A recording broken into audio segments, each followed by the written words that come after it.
Ladies and gentlemen, welcome back in the Newport room for the last defense track session of the second day of the Warsaw Security Forum. Please take your seats. We'll be beginning right now, in fact. Ahead of us, there is a breakout session on the subject of modernization of the Russian armed forces, an asymmetric response or preparations for conflict.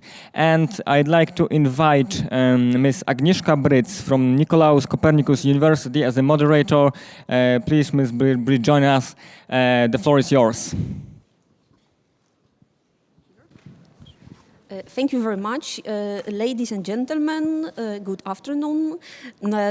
It's my tremendous pleasure to welcome all of you here to the panel, and I have a privilege to introduce to you our panelists.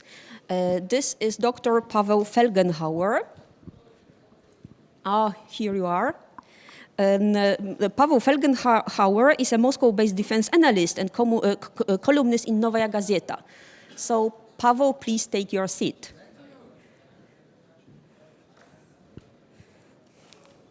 The next one is Mr. Gustav Gressel. Gustav, where are you?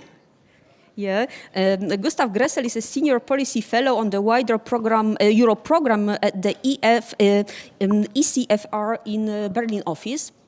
The next one, the third one, but not the last one, is Bettina Renz, Professor Bettina Renz from University of Nottingham in United Kingdom. Bettina, please take your seat. And last but not least, Colonel Dr. Zdzisław Śliwa, a dean at the Baltic Defense College. Please join me in welcoming all of our panelists.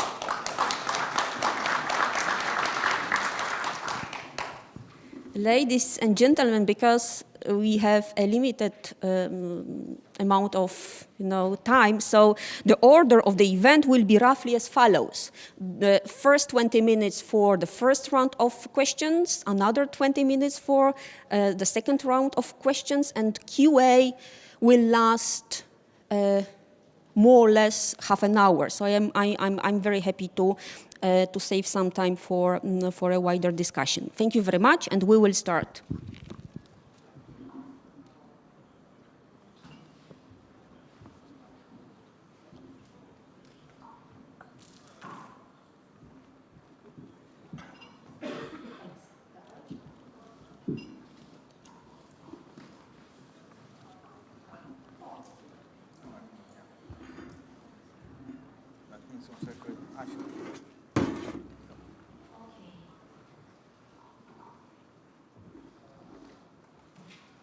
I would say ladies first. So Bettina, because you recently you have published an excellent book about revival of Russian military, could you share with us your assessment of Russian armed reforms, the goals, and first of all, the consequences to Russia? Thank you very much.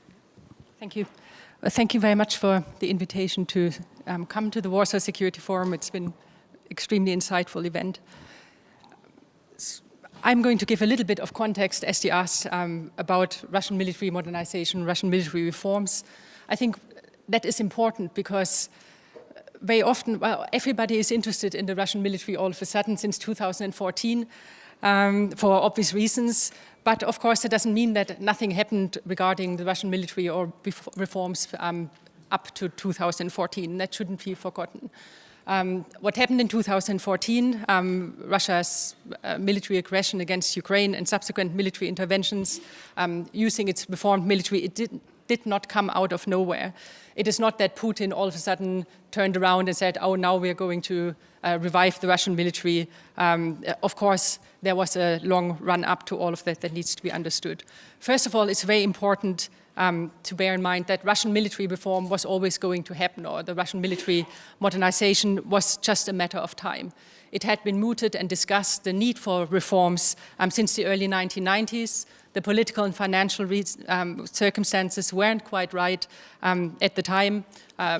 President Yeltsin also didn't quite have the political will to push it through. But nonetheless, the recognition that the Russian military couldn't continue as it did during the 1990s was always present. There was decaying capabilities, armed forces. The image of the Russian military was so poor that it was very difficult to recruit anybody at all anymore. The performance in Chechnya clearly showed how poor the Russian military had become. No new technology had been procured, and so on. So it was a matter of time.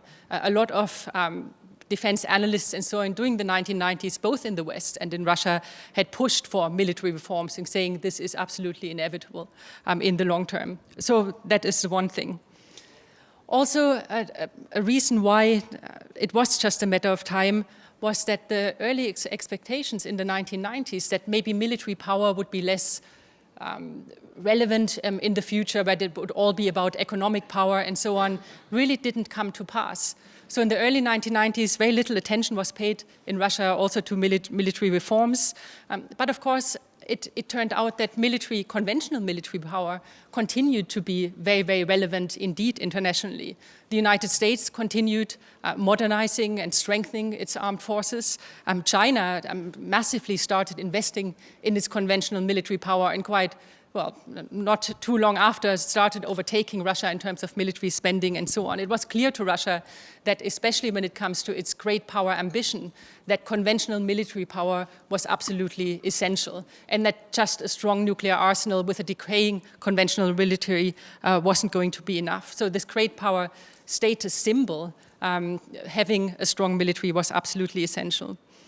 Also, it increasingly became understood to the Russian leadership, especially from the 1999 Operation Allied Force in Kosovo or in Serbia onwards, that, well, in the eyes of the Russian leadership, decaying conventional military capabilities meant that it was a threat to their sovereignty in various ways. So a threat to their sovereignty to act internationally or to pursue international action on their own terms. This idea that there was now a monopoly on the use of force by the United States, and that Russia couldn't really influence important international decisions of the day because it was militarily so weak.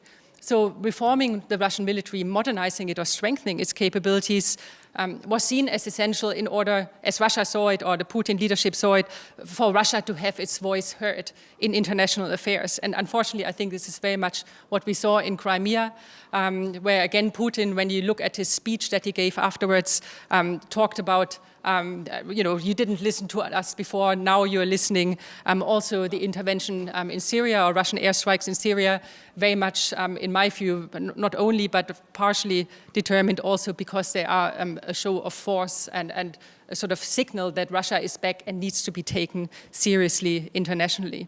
So from this point of view, Russia has achieved quite to some extent, or to quite a large extent already, what it wanted to achieve with military modernization. Of course, making the military more capable, more combat ready, and so on, but also to reestablish its image really as a strong international global power that has to be reckoned with. Bettina, thank you very much. Paweł, you are the next one. I am aiming at, because you are working for Novaya Gazeta, a very excellent source of information, and you are, giving the military background to this. And I would ask you to share with us your personal opinion about Russian capabilities in front of US, because as Bettina told, Russia gained its voice in international relations because of military modernization. And do you think that Russia might play I don't want to say a great role, but an important role in these strategic relations, first of all in terms of maybe competition, maybe cooperation with US? Well, it's It's a fact that the United States is seen as the adversary by the Russian military and most likely by the Russian state by connection. Preparation for war is also, of course, taking part. It's happening. The Russian military are increasing dramatically their battle readiness, preparing for a massive big war. It was announced last month. The Chief of General Staff, Gerasimov, announced that the number of permanently battle-ready tactical battalion groups is now 126, which is a lot. A tactical battalion group is the main kind of currency of the Russian military. That's VDV, or airborne or army battalion, reinforced. About 800, 900 men, as Gerasimov said last month at this briefing in Defense Ministry before the Vostok 18 big war games. These tactical battalion groups appeared during the Chechen wars because it turned out that the old Soviet regiments and divisions were not usable in the field without the mass mobilization of the reservists, and the tactical battalion groups were formed inside these units as a combat-ready unit that has all the additional reinforcements to make it more or less operationally independent. So it can fight totally independently against, or they can, of course, form kind of groups of these tactical battalion groups. So there's tank, there's armor, there's artillery, multiple rocket launch systems, sappers, anti-aircraft equipment, all in one battalion, strength force, battalion plus. And now that we have, in 16, as Gerasimov said, we had 66 in the entire military. Now in the entire military, we have 126. NATO has 4 tactical battalion groups in the Baltics and in Poland, compared. And such a mass, well, this is about the equivalent of maybe 15 full-strength divisions. This is a massive force, which is right now battle-ready at any moment, more or less. This shows the intention and the readiness for a massive war. Regional war, not a local war, but a regional war, a serious regional confrontation, which is kind of envisaged in the Russian outlook of the Russian military of what are the threats that Russia is facing. And one of these threats is obviously the possibility of a major continental war. It could be with Ukraine, or it could be somewhere else. Russia has now the kind of, there is this, well, I could call it a doctrine, or something like it, of having the capability to fight 3 wars at the same time.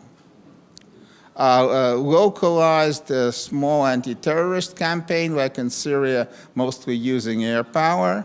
At the same time, regional war with massive use of tanks and infantry and artillery and everything, and Air Force too, of course. And at the same time, the capability to go nuclear in a nuclear exchange, a nuclear global war. So global war, local war, and regional war at the same time have that capability, which are right now the Russian military are proudly, the present Russian military leadership are proudly boasting about. Of course, there is the technical gap between Russia and the best Western armies, the United States, Israel, maybe Britain to some extent, and France. Russia has improved many technical aspects. It's improved its battle readiness. There have been modernization using Western technologies, though the Crimean crisis threw a wrench into those plans because, well, it was came suddenly, unexpected to some extent. It was pre-planned, but in an emergency. This emergency happened, and plans to introduce Western technologies and know-how for further modernization have been very seriously curtailed. And that means we have what we have, but this is what we have is a rather massive force that can make a lot of damage. And as I say, some elements that the West has been using, like the connection between drones providing targeting information and that being utilized by the howitzers, batteries, and the multiple rocket launch systems, that has been introduced, it has been used, and very effectively, in the Donbass in August 14 under Ilovaisk, and south of Lugansk, and after that in 15, also there in the Donbass. General Ben Rogers, just who I met a couple of weeks ago in Riga, says that we American military were surprised that the Russians know how to do that. They thought that only they and the Israelis know how to do it. So yes, Russian military is in transition. Right now it's kind of optimized on the present level of the technical capabilities that it has. But there is still, of course, a lot to achieve. Oh yes, Russia has still a lot to achieve, and Europe has still a lot to think about. Gustav, because we are following Bettina and Pavel, and as I know, and all of our guests know as well, you wrote recently, a few years ago, not long time ago, a great paper about Russia's quiet military revolution and what it means for Europe. So, what it means for Europe? Thanks a lot. Before I jump into what it means for Europe, when we talk about Russia's defense modernization, I think we need to distinguish two waves of this modernization. The first wave of modernization, where Russia, to some point, tried to emulate more the Western way of military modernization in terms of the Russian leadership perceived to some way that Russia would be a great power, that if it developed military great power capabilities, it would be an accepted great power amongst the others. And these were sort of the background for acquiring amphibious capabilities, drones, sort of to emulate these expeditionary warfare capabilities.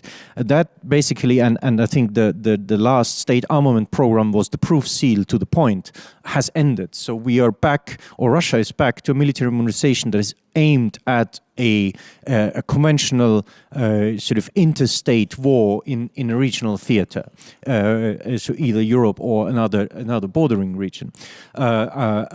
I think the watershed, was Syria, where large extents of the Russian leadership thought that it could sort of play a great power role, and then this was rejected by the West.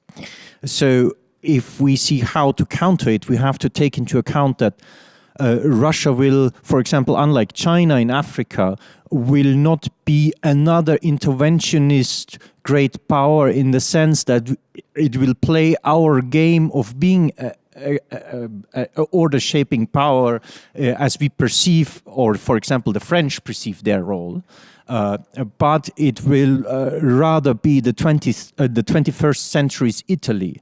A military power that claims a great power role, but it needs another to break the ice of an incident to capitalize on this, and to some extent the warming relations with China are a result of this. So now I come back to what it means to Europe. If you allow me a small story that to show the dilemma. When I was in the Ministry of Defense, or okay, Austrian is not really army, but okay, it's still a Ministry of Defense. After the Georgian War, I was tasked with sort of to Gustav, make NATO is superior, just line out the numbers, how still superior it is, because the political leadership wanted to have an excuse to do nothing.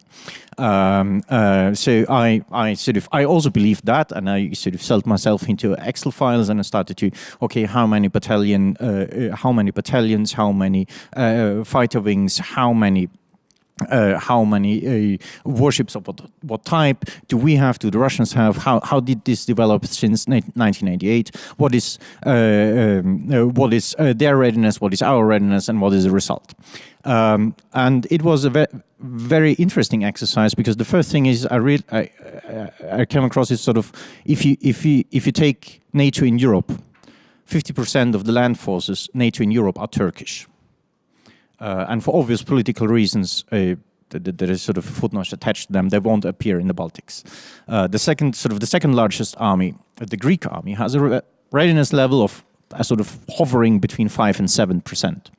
The German army is better than that, but the British were always with sort of the only state that had a higher sort of reasonable readiness level. If you pitch that against each other, then even with the Russian readiness level not always being that what they sort of claim to be in the press, we are in a dire stage. And then if I did that in 2009, when the Americans had sort of the surge shifting from Iraq to Afghanistan, and if you start, okay, how many reserves we have across the Atlantic, so which part is used in this part of the world, in this part of the world, in this part of the world, which is just returning from Iraq and they're expended and holidays, and how much is already on the ship to another world region, and then sort of the result was evenly dire. So there is a lot of tricks along the details in the equation, and that is why I sort of would underline the Russian perception as being the new Italy. If the chance occurs and sort of the Americans are bothered, for example, with the Chinese in Asia Pacific, there will be openings, and they're well posed to use them. And for a current readiness level, plus in some capabilities where we just have not invested anything because they're not good for shooting Taliban, like troop air defense, like electronic warfare, and sort of deep strike means against armored formations. We need to catch up quite dramatically. So definitely we have many things to analyze once again, and the last but not least, as I mentioned at the very beginning, Zdzisław, because you are not only an officer, but you are a dean of Baltic Military College as well, and Baltic republics in our story are very, very, I would rather say vital. So do you think that Baltic republics, because as Paweł mentioned, Russia as a great power has been trying to be prepared for not only local war, but also a regional one. So don't you think, or maybe do you think that Baltic countries might be first victims of a crisis, conflict? What do you think about this? So thank you very much. Is it okay? Here. Technology. Okay, now it's better. So first of all, I would not use the word republic because it has very bad connotation historically.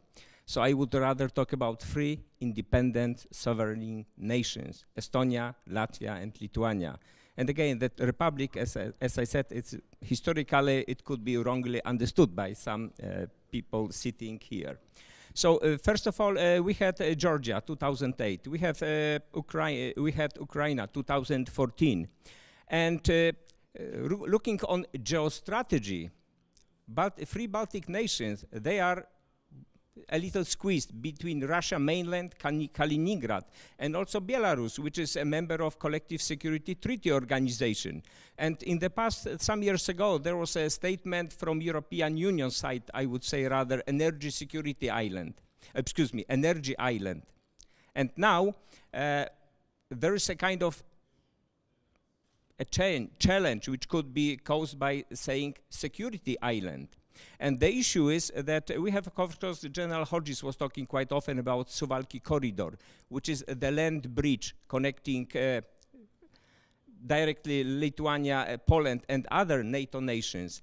However, that bridge is important, but only during crisis time. In the case of war, all borders are open, especially Kaliningrad border, so we will use any operational space to do it, to do any attempt to deny Russian aggression. Of course, looking into just pure numbers, Russia will always outnumber Poland, Estonia, Lithuania, and Latvia, because it's just number of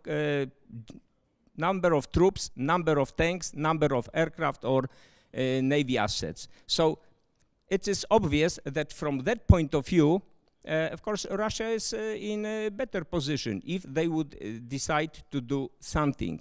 And that, however, we are talking a lot about numbers. So, for example, during President Putin's speech in March, he was using such names like new intercontinental ballistic missile Sarmat, Kinjal, Zircon. He was using that as a propaganda related rather to West European nations, especially US, not probably to Baltic region as such. At the same time, we should be more concerned from Russian modernization program, not only about numbers, because like T-14 Armata is far away, it will not come into service soon. Su-57 is really far away, it's heavily delayed. Koalicja, that artillery system, is far away. There are no plans to build major navy ships. So everything is delayed. However, what we should be more concerned about, this is those large scale exercises, so-called SNAP exercises. We had Zapad last year, including also Belarusian territory. We had Vostok, not a few days ago, yeah. So we have those exercises which are allowing Russia to deploy significant forces and employ them in limited scale. Of course, Russian armed forces are not match for NATO, and they are not able to guarantee victory in any major conflict. However, small-scale invasion could be done, and they have capabilities to do so. We have also Russian National Defense Command and Control Center, which is very capable, one decision-maker asset who can involve not only armed forces, but all entities related to defense and country. And what Pavel mentioned, we had that Ivanov doctrine some years ago, which was tested in 2005. 2 major operations, yes, and 1 peacekeeping. So they are also planning. And last year during Zapad 2017, we had also that threat coming from what territory? Mainly from Latvian and Lithuanian territory with Vaikšnoria, which could have some connotations with Baltic Defense College, because our previous commandant was General Vaikšnoras and currently head of Joint HQ.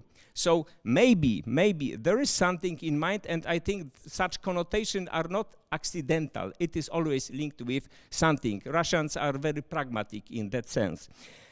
What else? They started new 2018 program, and that 2018 program is moving another step of reform.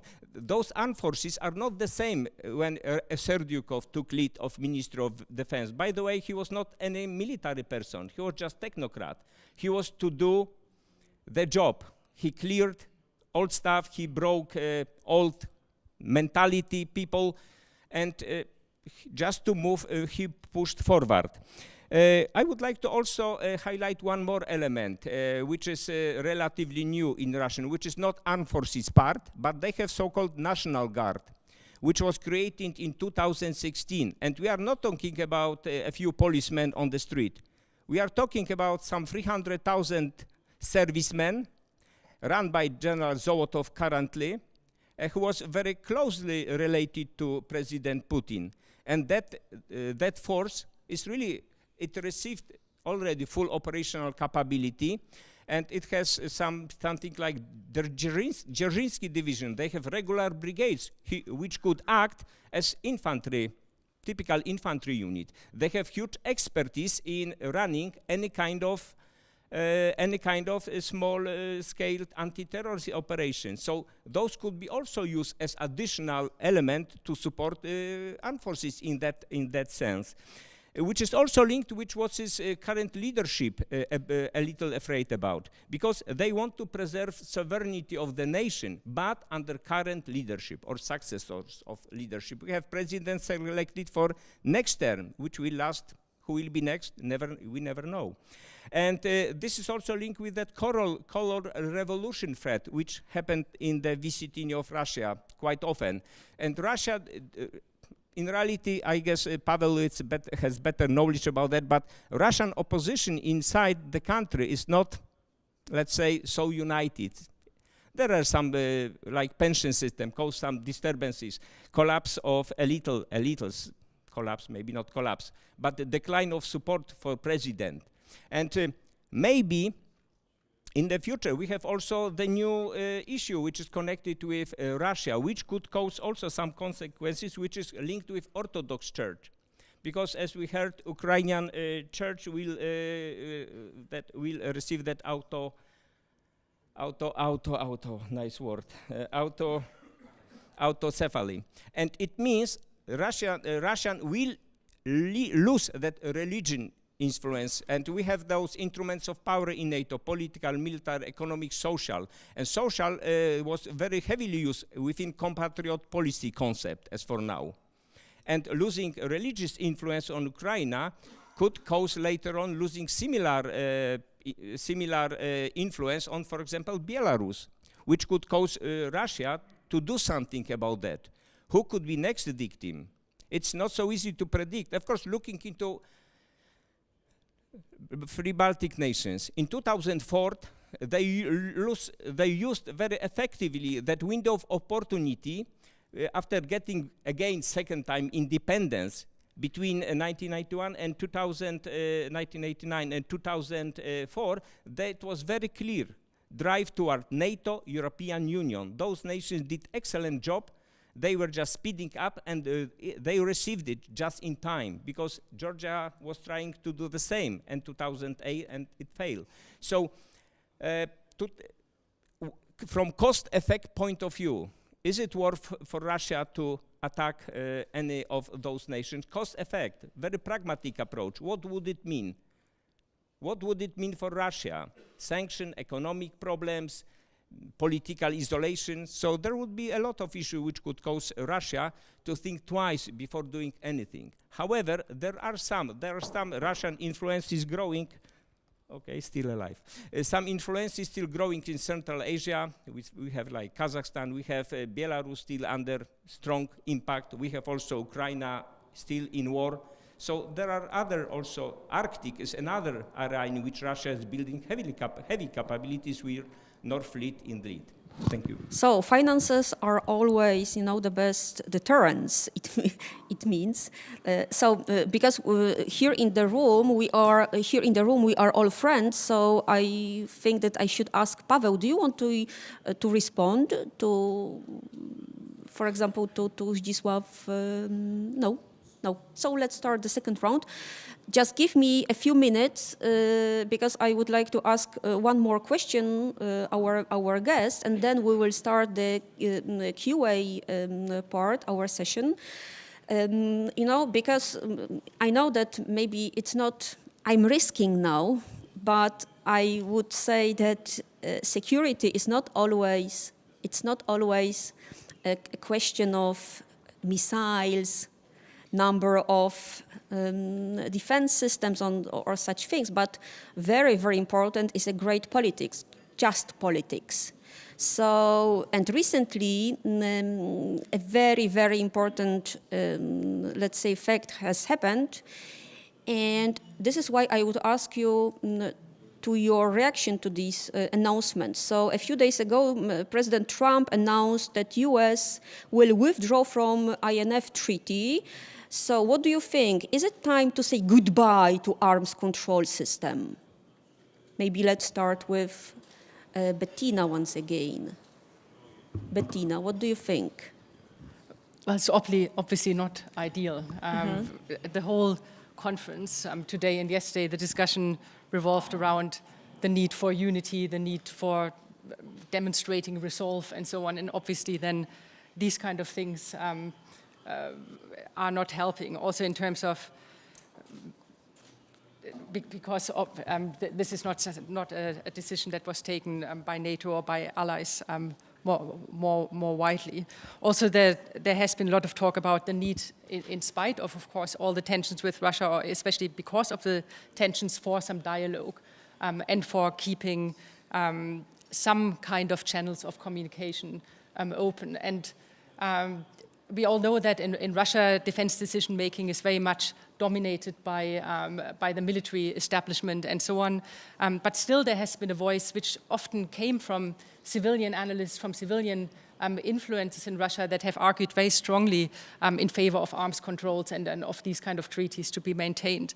So I think to cancel these kind of issues is a big problem, and I don't see how that in any shape or form can help to try to overcome the current crisis or try to diffuse any tensions in any way. I know it's very, very difficult to talk to Russia at the moment, or on both sides.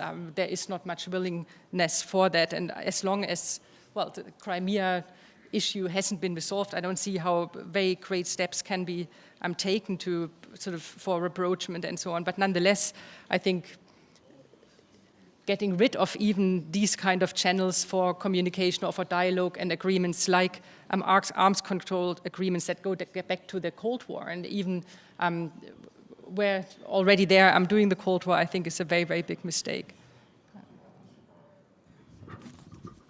Gustav. Okay, so when we're living at the time of sort of information war and rapid communication. And the first lesson on this is control the narrative of whatever you do.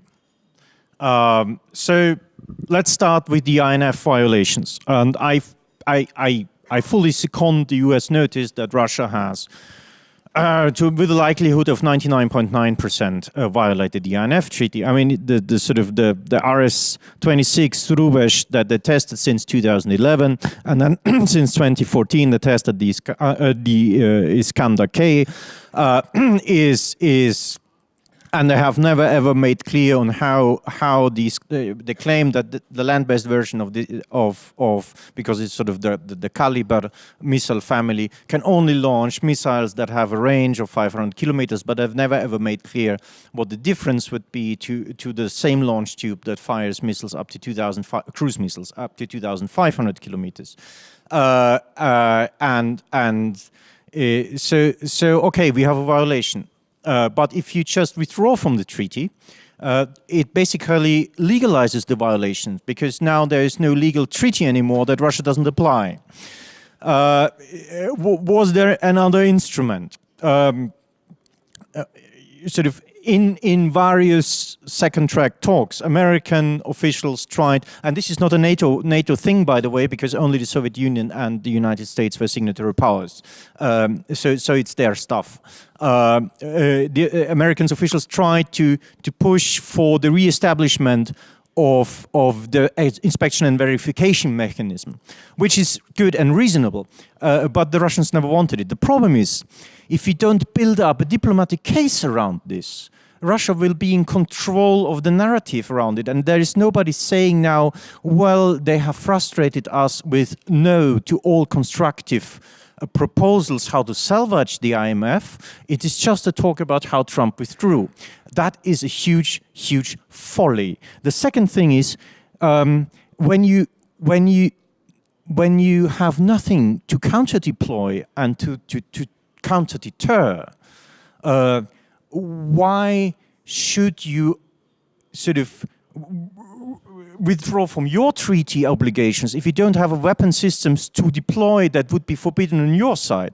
So if you go through the nuclear posture review, which is not a bad document, written by the adults, more and large, in the Trump administration, the new next generation of cruise missiles, which could be adapted to land-based use, will be not sooner deployed than 2032, sorry. And the next generation of Minuteman missiles or Minuteman replacement missiles that could be then adapted to a two-stage or shorter range role will not be deployed till 2040. So we have more than a decade till we have missiles to counter this, which we could use to use other means to pressure Russia into compliance.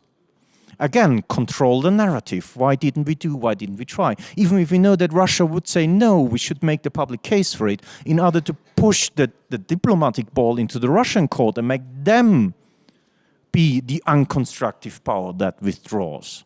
Because at times in this, and with countries where let me say the Russia threat is a disputed story, and here, I mean, Germany is not even the worst off. Have a Russia discussion in Rome. Good luck and fun with that. You need to be very careful on how you craft your own actions and the explanations to it. Gustav, thank you very much. Just a short comment. Russia withdrew some time ago from CFE treaty, yes? And the situation with INF is up to some extent, because Iskander is 500 clicks, okay, but what is real range? It's not known. So we have similar situation with those big exercises. Always we have number troops below 1,300. So everything what is like last year Zapad, formally 13,000, but if you look from Arctic down to Crimea, we are talking about thousands of troops, not 13,000.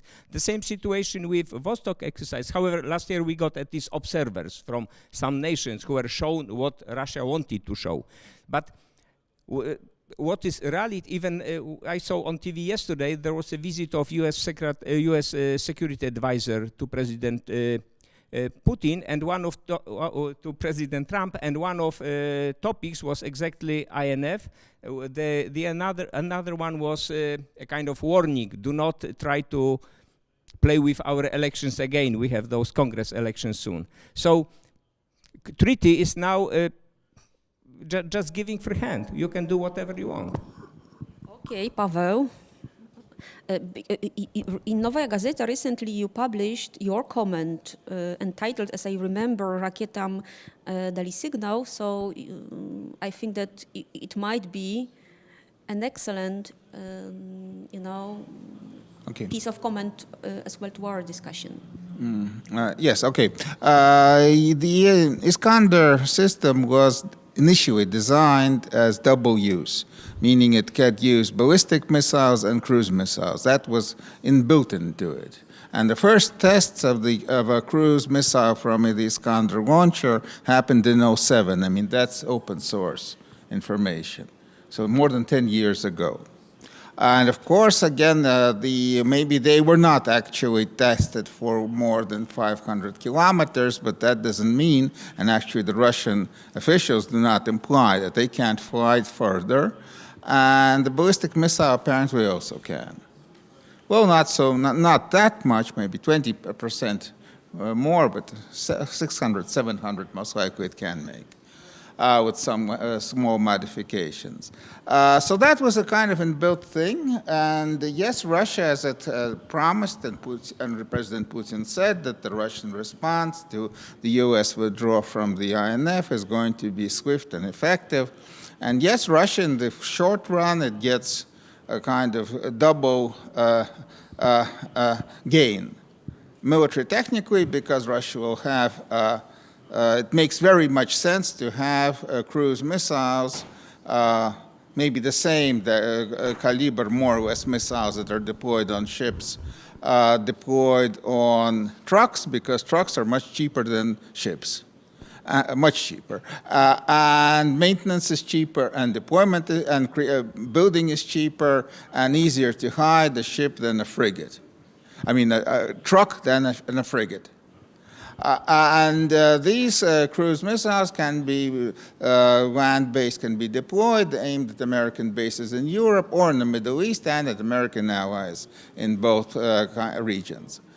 So that makes military technical sense. And it also gives a PR bonus because, as President Putin said yesterday, now the Europeans should understand that those nations that will allow in the future deployment of American missiles on their territory are going to be targeted, and why should Europe do that? I mean, this is the same arguments that were used in the early 80s when there was the European missile crisis with the Pershing IIs and the American cruise land missiles, the Tomahawks. While the United States does not have anything right now to deploy, that it could if the treaty goes.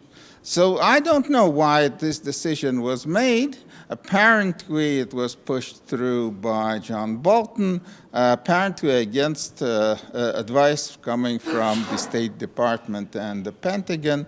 But that's how the decision-making process works in Washington today. Well, thanks to Trump, that's what Russia will say to that. But there are other voices in Moscow. Specialists in arms control believe that in some time, maybe not in 10 years, but earlier, American missiles can appear on the European theater, and they could be a game changer, especially if there's something like a modernized Pershing II, which was a totally revolutionary missile at its time. It was the first missile with a maneuverable warhead, which could seek out the target. And most likely now the United States has basically the technical capability to develop ballistic warheads that can also seek out and target moving targets, which could actually totally undermine the Russian strategic deterrent, which is to a large extent based on maneuverable ICBMs of the Yars and Topol families. And they are very susceptible to explosions if it's a nuclear, even a kilometer or two away, or just simply if it falls on its side or on its back, it's unusable. Unlike silo-based missiles, they are very vulnerable. And silo-based are, of course, fixed targets, which a very precise warhead could also destroy. So that creates a very unstable situation in the future when disarming attack could actually wipe out more or less the Russian RVSN, which is the backbone of the Russian deterrence. And that means that Russia would have to invest into submarines. Of course, the Americans' backbone are submarines. And investing into submarines would put a very serious burden on the Russian budget. So there are those in Moscow, especially those who specialize in deterrence in the RVSN, who understand that this is if Russia gets gain, it gets gain now. But in the future, it's going to be, we'll have to pay for that gain. But of course, right now, the initiative has been taken by the Americans. After this first test of the Iskander cruise missile in 2007, already then, Putin said that the IMF treaty is bad and we should most likely leave it. So right now, his kind of wish has been materialized, and the blame goes to the West. Okay, so thank you very much. It's the proper time to start our QA session, so please raise your hand and our assistants will come up. Thank you very much. It's working? Yes.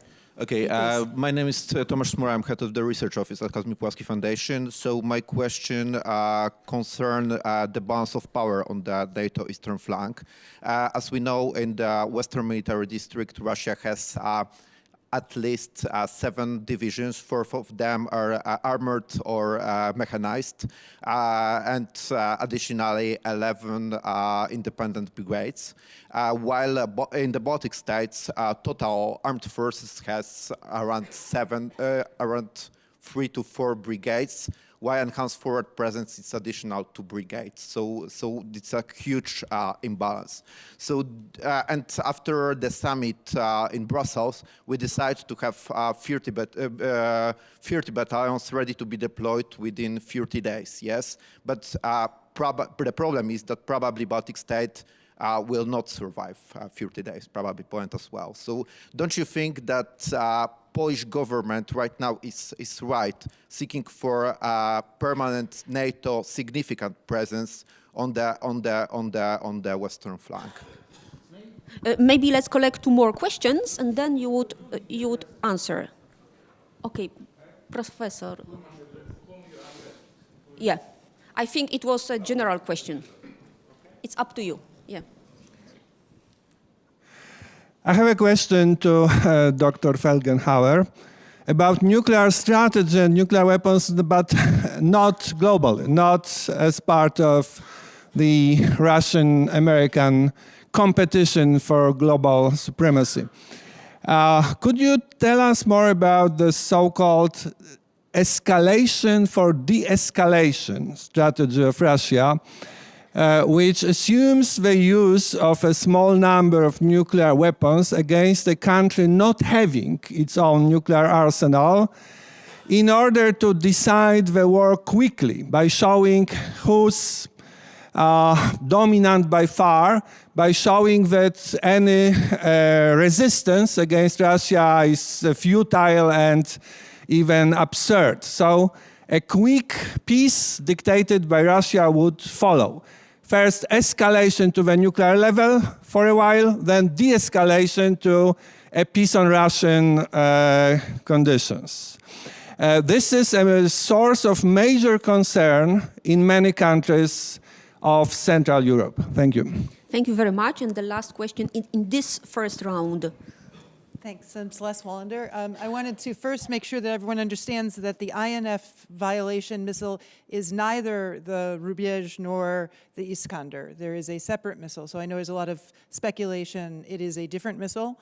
Those ones are concerning too, but they are not technically in violation of the INF. The Rubiej is actually accountable under New START. And as Pavel reminded us, the Iskander was not actually tested, so it didn't technically violate the treaty. There's another missile, and that's been discussed with the Russians. Is it not on? Is it not on? Oh, I was not being close enough. You got the message? You heard me though about that. I wanted to ask Pavel and any other panelists their thought too. There's a lot of speculation now on the degree to which Russia's renewed conventional capability, and particularly its ability for rapid movement, rapid intervention, as especially exemplified by the intervention in Syria, gives Russia a broader interventionary capability. And I wondered for your thoughts on what is the sort of ring limit of that and that sustainment limit on Russian capabilities. Is Syria sort of the far reach and the far extent of what that kind of rapid mobile air-based sea-supported intervention could achieve? Or is there a wider ring that actually Russia could launch that kind of intervention and sustain an intervention? Because this gets to the heart of whether Russia really is, again, a global military power. And I would really value your thoughts on that, Pavel, or any other panelists who have insight into that. Okay, thank you very much. Who wants to tackle first? Pavel? So nuclear de-escalation was, or at least I know, from open sources, first tested during Zapad 99. That was in June 99, when President Yeltsin was still in power, and Vladimir Putin was the head of the FSB, not even a prime minister yet, or a designated successor. The idea, yes, is that actually it was happening all in the Baltics, and that there was NATO surrounds and attacks Kaliningrad. You know, you should know that Russia for 500 years has fought only defensive and just wars. As a result, of course, its territory has increased about 50 times, from a rather small principality of Moscow to the greatest territorial empire in the world. So Russia, of course, is going to fight defensive wars. And being attacked by the West would have to resort, if there's the threat of the loss of Kaliningrad, which is surrounded and besieged, and we can't do anything about it. We'll have to use nuclear weapons. As President Putin just recently said, reminded that if Russia's territorial integrity is under threat, the use of nuclear weapons is permitted. And there was this kind of, yes, nuclear de-escalation to show the West that Russia is serious and can use and will use nuclear weapons in a kind of demonstrative way, which either destroying a couple of cities in Europe or maybe making an explosion somewhere in the wasteland or something like that. Russia has redeployed very much the tactical weapons that were put to rest after the end of the Cold War. Russia has reinstated in each of the 4 military districts nuclear artillery that the Americans have fully abandoned. The nuclear artillery is there together with the nuclear shells of 1 or 2 kilotons. The Tulpan and the Pion or Malka variants of the 8-inch gun, or the 240 millimeter Tulpan mortar. And other tactical weapons, because the United States does not have right now any non-strategic weapons in its Navy. They won't be scrapped during Obama's rule, because he was in principle against nuclear weapons and wanted to abolish them fully. Quite other classes of American weapons were also abolished. Russia did not do anything of the sort and has a big array of tactical nukes, or better maybe call them non-strategic nukes, that could be used in different kind of scenarios. Okay, so about Russian capabilities. Syria has been, yes, a good example. Again, the General Staff and General Gerasimov has been boasting about that Russia had demonstrated its capability to deploy and maintain a force far away from its shores, to fight a faraway war. The present Russian military leadership, unlike what is traditional for the Russian military, is very much aware of the need that war is about logistics. Traditionally in the Russian military, tiloviki, those who work in the rear, were considered tilovые крысы, or not very nice guys, and that means the good men went to battle.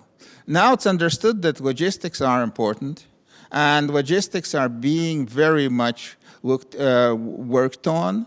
And the Russian military is not only right now more battle-ready, it's very mobile.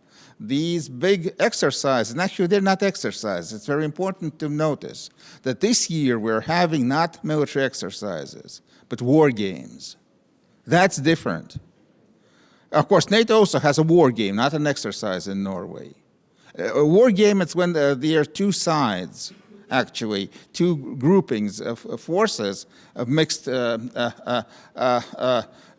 services fighting each other in a mock battle. So Russia had the Vostok was a war game, and then there was a second war game, almost of the same caliber as Vostok, but it was not that much reported. It doesn't even have an official name in publication. It was in the South Military District, officially 7,000 men, but in fact it was 3 field armies participating, one air army, and at the same time a combined exercise in Crimea. And that both sides right now in the East-West divide went into performing war games is a good demonstration that we are kind of edging towards the war. Can Russia perform far away from its base?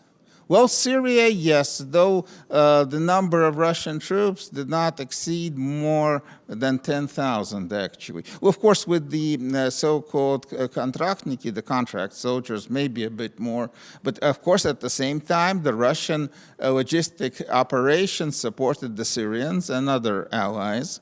Over 2,000 tons a day has been since 15 delivered each day by the Russian-Syrian Express to Syria. That's a very that's a good performance of logistic operations. Again, for Russia, that's if the Americans are good in logistics, Russians were never good, and this is a great achievement. Up to maybe 2 million tons of stuff delivered. Okay, to Syria. Pavel, thank you very much. We still have 6 minutes. Gustav, Bettina. Okay, for Trump. Okay. I mean, I always advocated for more presence on the East, so the genuine answer is yes. However, there are tricks in the detail. The first trick is the eastern flank is north-south, is 2,000 kilometers. So wherever you put bases, strategic mobility will always be an issue, because don't expect, I mean, if Moscow chooses a war involving NATO, it would rather be a limited war to basically to topple the current security order. So they will try to poke us at the weakest point. And we can't fortify the entire border to the same way, the inner German border and then the border with the Czechoslovak Socialist Republic was 700 kilometers. So you know there will be difference in that. In the Baltics, so in the Baltic countries, it's a race about time. I mean, immediately, sort of the ready battalions in the Baltic countries, 19 battalions, which is for the huge, for the relatively large geographic area, almost nothing. Russia has about the double amount in the bordering regions, so Kaliningrad, Pskov, etc. The rest, the first tank army is around Moscow, so these armies are on the Ukrainian, then Belarusian border, and the other tank armies in the southern military district on the Ukrainian armed border. But they need to be moved up. When do we detect the movement? How fast do we react? How concerned are we? This is a movement and allowed our troops. These are things that play to our political mindset and to decision makers first and foremost. It's not so much the military. I mean, the militaries know how to react in the contingencies. Given NATO military is given the green light early enough, we could deal with it if we address especially the air domain, the air electronic warfare domain of such a contingency, which are more worried than land forces divisions. Said that, the next thing I want to highlight on this is think that, they poke us at the weakest point. Think of how the situation is in the Black Sea. Think of the hybrid options you have with, for example, the large Lukoil holdings on the Black Sea, Bulgarian Black Sea shore, etc. So we can play through a lot of scenarios that are much more horrible than the Baltic countries, to be honest. And the last finger in the Ford Trump debate is any false posture will have to go through is an amendment to the budget law in the US, so that you will have a Congress voting on whether there will be for Trump or not. and there will be a midterm election. And the US political system is slightly polarized at the time, if I may say. And as much as I understand and emphasize with the idea for Trump, I would have called it differently, because you will have a Democratic Congress that will have to vote on it. Mm-hmm. Thank you very much. Bettina or Zbigniew?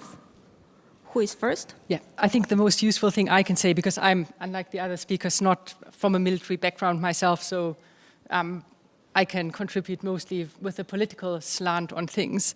And this is what I've been missing a little bit so far in the debate. So we can talk about Russian capabilities, battle groups, power balances, and so on. But of course, just talking about capabilities is not enough. Of course, we need to think about intentions as well. And of course, I have absolutely no doubt that Russia, well, we all know that Russia is prepared to use military force. And in fact, it hasn't only done so since 2008 or 14, but all throughout the 1990s, with up to about 45,000 soldiers deployed around the former Soviet space in the mid-1990s, for example. So we know that Russia is prepared to use force. But it always, if you look at what Russia is doing, of course, it is also doing so in pursuit of specific foreign policy objectives. And we need to be aware, need to question and ask what these foreign policy objectives are a bit more. Like someone called Russia earlier a nihilist power. I just don't think these kind of things are helpful. I think to some extent, and again, I'm not defending anything here, but like Putin's foreign policy at least has been quite consistent in terms of what he says Russia is after, what Russia stands for, and what he is after. So what does Russia want, and what is driving Putin's foreign policy? What has driven also the modernization of the military as such? First of all, already mentioned, don't need to discuss it again, of course, the great power recognition, wanting a say in international affairs, freedom of international action, really, if you want. Secondly, regime stability. Of course, it's a lot about domestic issues. You mentioned the National Guards earlier. And of course, the National Guards are also there to protect the stability of regime, suppressing opposition forces and so on in Russia. And then, of course, regionally, and this is the most problematic from the military point of view, I guess, or what we have been discussing, regional dominance. So Russia wants to be the hegemonic or the dominant actor in what it's called, its so-called near abroad, or the sphere of influence, the former Soviet countries without the Baltic states, mostly. We can discuss that in more detail. Of course, this poses all kinds of questions, all kinds of problems in terms of the right of sovereign states, such as Ukraine and Georgia, to join NATO and so on, as long as Russia feels that it has this legitimate, as it sees this sphere of influence there. But I just don't see overall, then talking about NATO, how a war with NATO, or actually escalating into a war with NATO, would fit into any of these foreign policy drivers with Russia. I'm not saying it can't happen, and the situation is very tense, and the dangers of unintended escalation and so on have already been mentioned before. But nonetheless, I think it is really important that we keep a sense of perspective in terms of Russian foreign policy drivers, and not just assume that the Russian military was revived, or just because the Russian military is better, it will only be used now for fighting all kinds of wars and defeating any possible opponent. Mm-hmm. Thank you. Thank you very much. I would just quickly comment regarding the Baltic state, what you mentioned. It is not only about number of battalions, number of troops. It's very Estonia, Latvia, Lithuania, those nations are very seriously treating Article 5 of Washington Treaty, which is heavy investment in, all of them reached already 2% of GDP. It's between 500 million euros up to 700 plus in Lithuania. So those money are spent heavily, like mechanization of units. Yes, Lithuania is buying NASAM system, medium range to long range defense system. Those are, plus what is very important, it's deterrence, of course, but a very important word, which is in that region, which is resilience, which is creating territorial defense forces, investing in a very good example of resilience is creation of Center of Excellence, cyber in Tallinn, energy security in Lithuania, Stratcom in Latvia, because those nations are under constant already that asymmetric attack. We have also that impact of some populations, yes, we have a constant flow of messages to, first of all, hit cohesion, and nations are reacting to it. The president of EFP yes, it's rotational. Yes, it is. But even to provide permanent rotation, you need to have, for example, facility. We are talking about those discussion about brigades, but like in Estonia, in Tapa, there's no infrastructure for brigade. In Latvia, we have new initiative, which is multinational division north, with Latvia, Lithuania, and Denmark is one of framework nations. And this is already in full capacity. So even during peacetime, in the wartime, it's easy, they are deployed. But during peacetime, you need to have also infrastructure. And those three nations are really taking heavy burden to create that deterrence, to enhance from their side also deterrence, and to enhance resilience of the whole society. And looking into history, we have quite good examples from all three nations fighting as Forest Brothers, Mieszka Broliars, whatever. And they were fighting until 50s, 70s. They were really, resilience is really part of those societies. They got independence for the second time, and they will not allow anyone to take it easy way. And regarding what you mentioned, that Syria issue, it's also about strategic mobility. You need to have strategic mobility to deploy forces, and what Pavel said, to sustain them in long term. And Russia is already practicing inside the country. Syria is a good example that there are some capabilities. But I'm afraid that moving much far away, it will not be possible at this stage of development of armed forces. Okay, thank you very much. Bad news is that, yes, we have to finish, but good news is that you have the occasion to go for coffee and continue your discussion with our panelists while drinking the most delicious drink today. Thank you very much, our panelists, for very, very fruitful discussions.